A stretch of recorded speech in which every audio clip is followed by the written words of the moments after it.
હર હર મહાદેવ. જય શ્રી કૃષ્ણ. આજે આપણે સોમવતી અમાવસ્યાની પૌરાણિક અને પ્રચલિત કથા સાંભળીશું. એક ગરીબ બ્રાહ્મણ પરિવાર હતું. એ પરિવારમાં પતિ પત્નીના સિવાય એક પુત્રી પણ હતી. એ પુત્રી ધીમે ધીમે મોટી થવા લાગી. એ પુત્રીમાં સમય અને વધતી ઉંમર સાથે બધા સ્ત્રીઓના ગુણોનો વિકાસ થઈ રહ્યો હતો. એ છોકરી સુંદર, સંસ્કાર અને ગુણવાન હતી, પણ ગરીબ હોવાને કારણે એમનું લગ્ન ન થઈ શક્યું. એક દિવસે બ્રાહ્મણના ઘરે એક સાધુ મહારાજ આવ્યા. તે કન્યાના સેવાભાવથી ખૂબ જ પ્રભાવિત થયા. કન્યાને લાંબી ઉંમરના આશીર્વાદ આપતા સાધુએ કહ્યું કે આ કન્યા હથેળીમાં લગ્ન માટે કોઈ રેખા નથી. ત્યારે એ દંપતીએ સાધુથી ઉપાય પૂછ્યું કે કન્યા એવું શું કરે કે એમના હાથમાં લગ્ન યોગ બની જાય. સાધુ થોડી વાર વિચારવા લાગ્યા.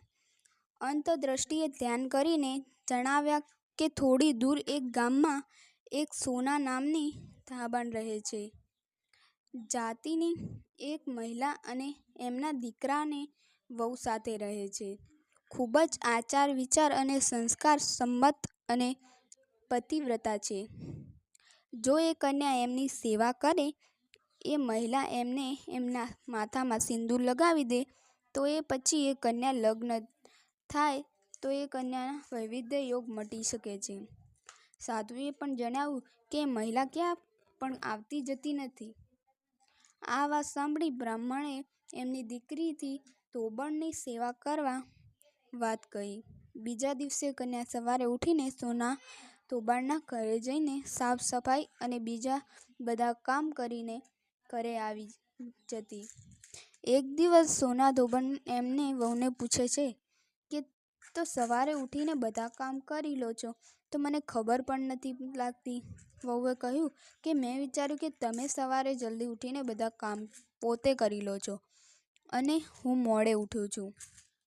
આ પર બંને સાસ વહુ નજર રાખવા લાગી કે કોણ છે જે સવારે જલ્દી આવીને બધા કામ કરીને ચાલ્યું જાય છે.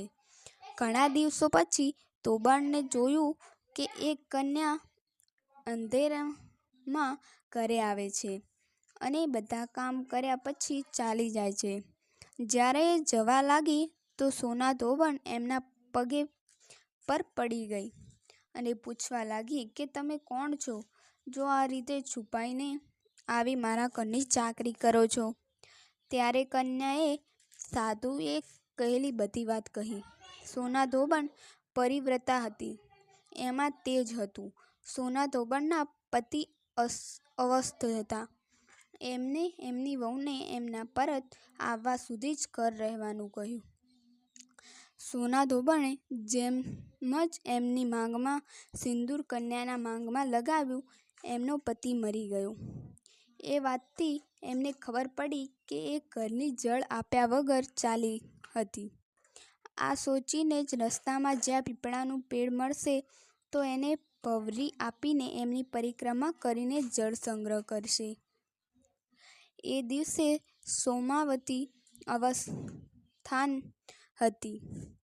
બ્રાહ્મણના ઘરે પકવાનની જગ્યાએ ઈંટના ટુકડાની 108 વાર પરિક્રમા આપી.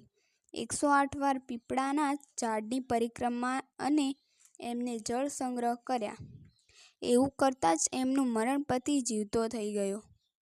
આથી સોમવતી અમાવસ્યાના દિવસે શરૂ કરીને જે માણસ દરેક અમાવસ્યા પર પરિક્રમા આપે છે એમને સુખ અને સૌભાગ્યવતી વૃદ્ધિ થાય છે.